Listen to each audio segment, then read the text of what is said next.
Pak Wardiman sebutkan soal seminar pembangunan. Di buku ini juga sempat disinggung sedikit ketika Pak Habibie menjadi pengurus PPI dan punya ide soal seminar pembangunan. Mengumpulkan mahasiswa Indonesia dari seluruh Eropa untuk menyusun strategi pembangunan Indonesia tahun 58. Kenapa penting bagi Pak Habibie waktu itu untuk ada strategi pembangunan Indonesia? Karena waktu itu saya sedang menghadapi masalah bahwa untuk membuat pesawat terbang itu membutuhkan banyak disiplin ilmu pengetahuan. Bukan hanya aerodinamik, gas dynamic, thermodynamic, structural elasticity, electronic, semua the whole spectrum. Saya mikir, siapa yang ngatur kamu belajar apa? Kan ini kan sudah harus diatur. Strategi harus disusun. Harus disusun. Saya ambil inisiatif. Waktu itu kebetulan harus dipilih pimpinan pengurus dari Persatuan Pelajar Indonesia di Aachen. Nah, saya ajak sama kawan-kawan. Oke. Akhirnya di Aachen itu ada dua tipe. Ada tipe yang seusia saya dengan Pak Wardiman. Ada tipe yang lebih tua. Itu dari tentara pelajar ya. Siapa? Nyono Sunoto dan sebagainya itu, Sundoro. Lebih tua, 10 tahun lebih tua dari saya. Dari Pak Wardiman juga. Waktu itu ada dua pandangan, ada yang ke arah politik, ada yang kemudian merasa Ya, yang lebih tua itu arah politik. Pak Habibie tidak mau ikut-ikut politik waktu itu. Saya nggak ngerti. Nggak interested. Yang ngapain? Tidak terbayang akan jadi presiden soalnya. Oh, tidak interested juga jadi presiden. Saya bilang ngapain? Jadi sejak semula, bahkan sejak sedang mahasiswa pun penting bagi Pak Habibie untuk melihat strategi pembangunan Indonesia, terutama kalau bicara pesawat terbang itu jelas dan tersusun, terstruktur secara rapi. Karenanya sejak mahasiswa pun sudah memikirkan itu jauh ke depan. Ya. Sejak mahasiswa. Bukan soal politik, kalau yang lain soal politik, Pak Habibie soal pembangunan. Ya.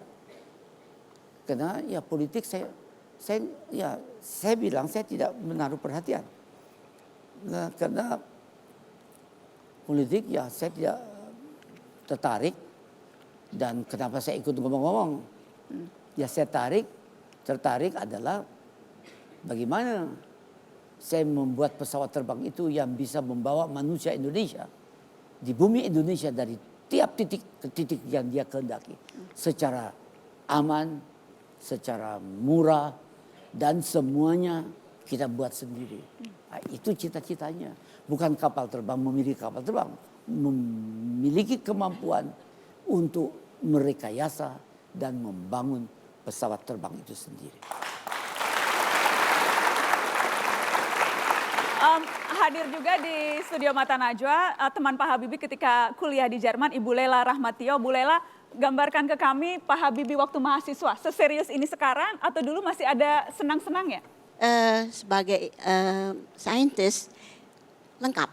Jadi beliau itu rajin, teliti, dan juga disiplin dan pinter. Jadi kerjanya cuma belajar. Kerjanya kalau belajar kita aja? berdansa-dansa, enggak.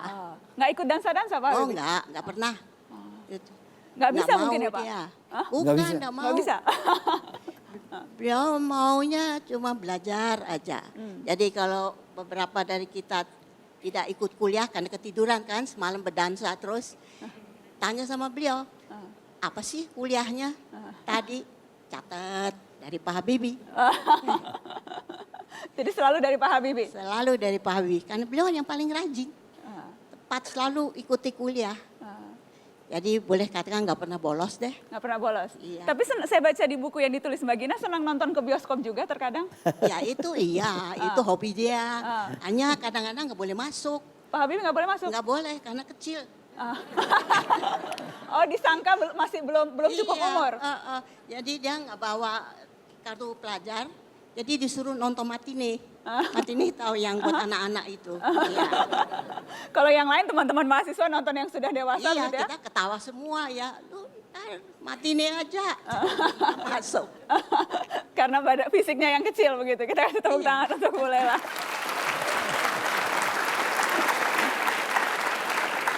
Pak Habibie, yang jelas ada lagi film yang akan keluar. Cerita soal Rudy. Kita akan lihat sama-sama cuplikan film tentang Pak Habibie berikut ini. Ilona, Woody is here. Halo. Halo, Hey, Helena manis. Baharudin Yusuf Habib. Manen Mekrudi. Hey, Helena manis.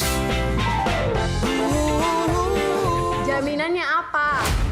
Saya jaminannya. Kamu tidak bisa Jangan bela dulu, orang kenapa begitu saya bilang karena jaminannya? tidak semua orang suka sama kamu. Yulia akan kuatkan Mami pesawat. Untuk Mami.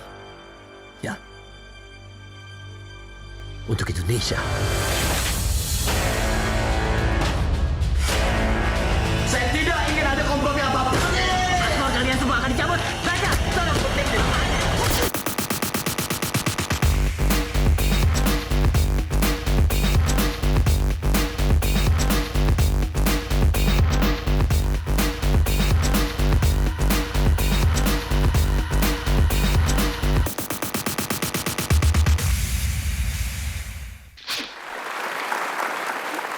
Kisah tentang Habibie ketika muda, Rudy Habibie.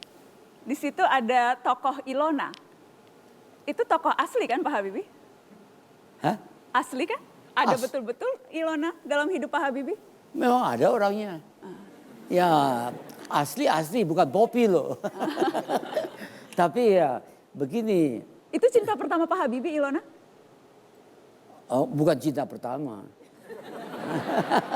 Keberapa? Ya saya tidak hitung.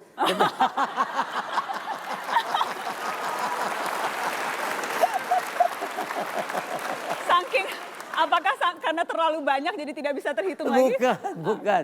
Karena kita kawan itu begini ya. Bagi saya ada 3 cinta. Yang tadi saya sebut cinta sejati, kalau terus konsisten dengan orang satu. Sampai punya keturunan. Kan bilang kalau orang nikah membagi apa adanya. Memberi kasih sayang sesuai dengan kemampuannya. Dan hanya maut yang bisa memisahkan kedua mempelai tersebut. Itu normal. Kita dinikahkan begitu. Tapi saya rasakan sekarang. Ainun hari ini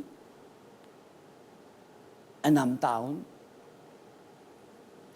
dan 29 hari berada dalam dimensi yang lain. Berarti tidak lagi saya tidak bisa pegang dan tidak bicara, tidak dapat jawab. Lain. Tapi saya mengikuti. Saya merasakan ada. Oke. Berarti bagi saya tidak berlaku bahwa cinta itu hanya maut yang bisa memisahkan. Cinta sejati. Saya tidak. Bagi saya berlaku maut pun tidak bisa memisahkannya. Itu namanya cinta ilahi. Bahkan maut pun tidak bisa memisahkan. Jadi dulu Pak Nah. Habibie takut mati, sekarang? Sekarang tidak. Karena ya saya tahu yang akan menemui saya yang pertama bukan ibu saya saja dan keluarga. Tapi Ainun sudah, hey kamu sekarang di sini ya.